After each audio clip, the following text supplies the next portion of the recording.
Welcome to Behind Sports. My name is Scott Ryan, and thanks again for joining us. Excited to introduce today's guest, CEO of Sqor, Brian Wilhite. Brian, thanks very much for coming on and joining us today.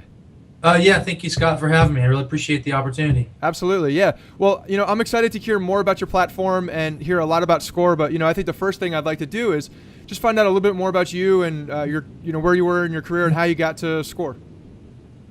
Sure, yeah, I'll give you the Cliff Notes version of my career, which and then how I've got to Sqor. I got a degree from LSU, Louisiana State University, in international trade and finance, back in the early '90s, and then went from there into the financial services industry. Started out as a stockbroker, became a partner in a firm. We sold the firm to Wells Fargo, okay. And then at Wells Fargo for a couple of years, I was on the executive team there, and we built their investment bank. They didn't have an investment bank or capital markets at the time. This is the late '90s, and it did that for a couple of years. And then in the early 2000s, I started an investment banking firm, a little boutique.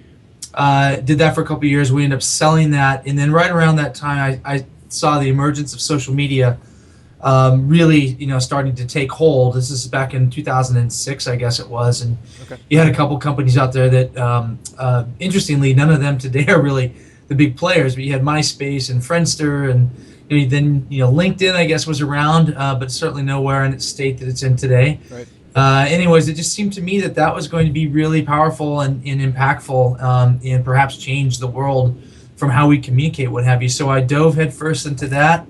And fast forward from 2007 to today, and I have Sqor, which is a platform. It's a social platform for sports, hyper-focused on the relationship between the athlete and the fan. So that's how I got to where I am here today. Okay, very good. So talking about the relationship between the athlete and the fan, that's the primary focus of Sqor. Is that the web platform? Because the one thing I did notice is that the mobile platform and the web platform look like they have a little bit of a different play, a different angle. Yeah, you're going to see that all kind of come together here over the next couple of months. Okay. There's going to be this merger. When you when you write software, you've got multiple platforms you have to write on. You have the web, then you have an iOS, then you have Droid. So simply based on a couple of things, my resources that we had, and then the calendar, we really wanted to be able to get out with something that allowed us to sort of capitalize on the college football season. And so we came up with this concept of the showdowns, and the showdowns are simply just the ability to pick the team that's going to win, or the quarterback versus the quarterback, or the running back versus the running back. Take it down to the athlete level and just make it a fun and engaging experience. And we focused that on our iOS app, and we got that out there. And it also allowed me, in parallel, to continue to develop the broader piece of what Sqor is going to be, which is the social platform for sports. And in January, you're going to see a couple of new features that get rolled out, including our publishing tools. So the publishing tool, the mobile app, and then the experience at the web is all going to intersect and come together and be one nice, happy family, probably by the mid of January. We're going to take what Zynga did at Facebook, and the word is gamification. So we're gonna gamify our platform completely. And one of the things we want to do is test the simple concept of showdowns and see how it resonated with fans, and if there was a way there, if it was a good experience in terms of the data and what showed up in the metrics, then what we are going to do is decide to integrate showdowns throughout the entire platform itself. And so it was a bit of a test, as well as a way for us to get into the marketplace and just to have a really good toehold into the college football season, with all the rivalries and all the fun stuff that goes on during college football. Very good. So are you guys going to be rolling this out also into the Android market as well, or is the iPhone or the iOS just the initial mobile platform? Like everybody else, and there are lots of technical reasons for it, as well as just simply how easy it is to develop an iOS. iOS is first, and then we will definitely have the Droid, but it probably won't be till the second quarter. So we're going to test everything, get everything ironed out in the iOS environment, and then when we roll out to Droid, it'll be more of a complete product. Very good, very good. As far as the web application and talking about the relationship you said between the fan and the athlete, what kind of features of the athletes do they have profiles? Can you talk more to the athlete part of it? Yes, the most of sports today is delivered to us because it makes sense, but mostly be around the broadcast. The league, team, or the game, and that's really what it's about. Traditional sports. So what I saw was an opportunity to look at the other end of the telescope, turn around and focus it on the athlete, and then go really deep on that athlete-fan relationship. Make it a rich experience, make it fun, which is why the gamifying of the profiles is so important. But then also make it so that you could get what I call the homogenous content, the stuff that's out there everywhere, no matter what sports property you go to, team, league, game information. That stuff will be available as well. But we're going to go really deep. We built a publishing tool, so we built Instagram into our platform. We're exposing that to our iOS app in about 2 weeks. That'll be available in the store. And so we're really empowering the athlete and building tools for the athletes so they can build audience, create, engage, and build audience at Sqor, and then ultimately monetize that audience through a lot of different ways that we've got built into the platform. And so it's really about that athlete-fan relationship, rich. We're big on infographics. You might see in traditional sports sites lots of data, lots of stats, but what does it mean when you look at it? You got to work hard to look at it. So we're going to showcase it in really cool ways with really great infographics, so that you can look at it in 10 seconds and go, oh, this guy does really great against right-handers, outdoors and in the sun, that kind of stuff. And so we're going to work hard on really infographicing the entire experience. Very good. And as far as the athletes, you mentioned that reference was baseball. Are you going to be going baseball? Are you going all the major sports, or are we focusing on something or one of the platforms first? No, so we've got we've been at it for a couple of years actually. When I started the company, it was called the Virtual Fan Network, right? And I started with really just simple cards, digital cards, if you will. And I cut publisher partnerships across the web and was able to place those assets on those cards and got a lot of demand for that, both from fans and athletes. And so therefore that drove me to take this year, build our social platform, rename the company to a more consumer-facing platform called Sqor, Sqor, then expose this bigger vision that I have. And so because we've been at it for a while, we have about 1,400 professional athletes who are part of Sqor already, and they make up the Major League Baseball player, professional baseball player, football, MMA fighting. You have a lot of MMA fighters. I think around 80 of them. Golf, Olympic athletes. Just about every major sport that you can think of, but we're probably heaviest in NFL, MLB, MMA. Most recently, we've signed a lot of NBA athletes. So the major sports that you would expect, the ones that are the most popular. We're also going to go ahead and invest a little bit into lacrosse because it's such a fast-growing sport amongst the younger kids that are out there. Okay. But in terms of where the fans are, it's the same big sports, and so we're going to go real deep in those areas. Good deal. And I did notice recently you had brought on, I think it was this year, Brett Favre to your board of directors.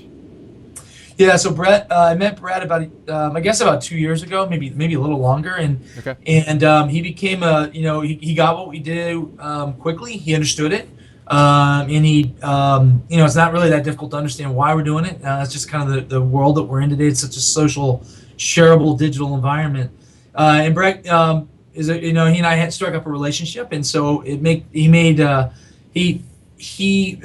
makes sense for us just because he has such domain knowledge in football, Right. And he was such a great athlete and understands the relationship between the athlete and fan, and he had a genuine interest in being a part of this and being helpful. So talked to Brett about joining the board. He did join the board, and now he's there to help us grow the company. Matter of fact, we have a campaign launching with Brett in about 2 weeks, and it's again focused on our mobile app experience in the iOS, and it's around the showdowns and picking the bowl games. So if you're a fan, Brett's going to pick every bowl game. He's going to pick some of the performances, one athlete over the other, quarterback versus quarterback, running back versus running back, and so he's going to basically go head to head with the fans at Sqor. And see how you do against with Brett. And he's going to pick all those games to see who wins, and by playing along, you'll have the opportunity to win some Super Bowl tickets, which should be a pretty fun thing for the fans that win. Yeah, absolutely. That's a nice little prize. We'll definitely get involved in those competitions too. We'll send all that stuff out so a lot of our behind sports guys can get in on that too. Yeah. What kind of I'd like to talk a little bit more about social media, just generally, and where you think, how you think the actual social media for athletes can affect their off the court or off the field marketing opportunities. Where do you find those two things intertwined? Well, it's a brave new world, and I think that like email, when email first started, it was kind of like, well, how do you use this, and who will use it, and what's it for? Right. I really believe the social platforms that are out there, and social media specifically speaking, are here to stay, and will become a foundational part of every athlete. And it's not just text. One of the things we're hyper focused on is making it so that an athlete can deliver video, can deliver in a visual format whatever it is that they're up to, whether it's on the way to the ballpark or to the field before the game, or if it's sort of a post game experience. Sure. Athletes go off and do interviews after their event's over. I mean, why can't an athlete just find their own little comfortable place in their house or whatever and sit there and do a post-game wrap and open it up to every fan that's out there and let them go? I mean, the tools are available today in ways. I mean, look, you and I are talking this way. Yeah. And so and because we have a platform that's built for monetizing, it makes sense for an athlete to do something around this kind of engagement with their audience at a platform where they stand to benefit financially, or certainly personally on the growth of their audience, versus maybe going out to one of the traditional networks and letting them sell advertising and make all the dollars around that interview. So I don't think one will replace the other, but I just think it's a natural thing for the future to come along, and it really opens it up, and it gives the situation like you and I are having a one-on-one conversation. It makes it possible for a conversation that's a lot different than what those professional interviewees or professional writers are going to talk Sure. about. Well, and the other thing too is, I mean, you see this with major brands going across the country too, is transparency. Everybody wants transparency. It's the world of storytelling, in marketing these days. And for athletes to be transparent with their fans, it's a lot more engaging for the experience as well. Yeah, and it's a way for it to be, because the conversations are going to come from different, can flow from different people who are currently not a part of that conversation. Mm-hmm. There's an opportunity for different kinds of questions to come up. Right. And the whole dialogue of the conversation could be around, how did they get to the ballpark? Did they take an Uber, or did in the case of Hunter Pence, did he ride his Razor or scooter or something? Sure. It's just a different kind of way that the conversation could go that makes it a very humanized experience, which people like. It's that candid, relaxed, sort of humanistic experience that we're all looking for in today's world. Good deal. Awesome. Brian, hey, thanks. I appreciate you talking to us about Sqor and the platform. I'm excited to see where it goes and everything that's coming out in 2014. Definitely excited to see how it progresses. I'd like to just ask one more question before we wrap up. And this is something that we ask all of our guests. Basically, when you're in the sports industry, you see some different things, some unique things. I'd definitely like to find out one of the more unique or outlandish moments in your career. Yeah, so outlandish. I don't know if I have anything outlandish, but something I did that I thought was really unique and special for me was the first time when I met Brett Favre. And he was one of the most down-to-earth guys I've ever met. And it was really funny because he asked me, a couple questions just to find out a little bit more about me. And I grew up on the West Coast in a small town in Oregon. Next thing I know, we're talking about the only time he ever played a football game in Oregon. I think it was at Portland State for some reason. And we got off on this tangent talking about 15 or 20 minutes about the experience he had playing football in some random place in Oregon. And he was just so down to earth and frankly reiterated and kind of reinforced what we're trying to achieve with Sqor, and that is the ability to go deep with an athlete and get to know them better than you would if in any other type of environment that's out there. Yeah, that's cool. It's refreshing. Yeah, that to me was really, really cool. Very good. Awesome. Well, hey, Brian, I really do appreciate you taking the time to talk with us. Again, I'm excited to see what comes with Sqor, and we'll definitely make sure we link everything up in the show notes so that everybody can get to it, and also with the mobile application.